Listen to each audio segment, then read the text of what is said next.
প্রথম দফায় 40,000, দ্বিতীয় দফায় 35,000।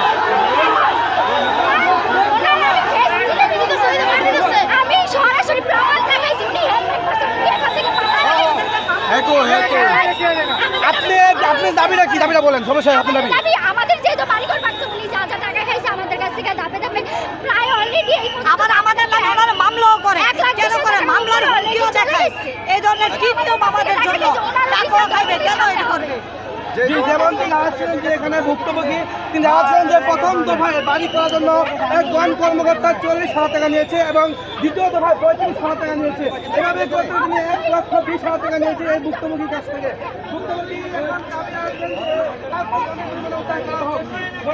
বলে দেওয়া উত্তরে বিকল্প অভিযান পরিচালনা করেন নাসরাম, MS পরীক্ষা, নিরাপত্তা মিশন, গাজীপুর। ওনাদের দায়িত্ব পালন করতে হবে, আমাদের গঠন করতে হবে। তো ওনারা আমাদেরকে গঠন করে দিয়েছে, ওনারা বারবার দাবি করে টাকা দিয়েছে। আনবার গাও।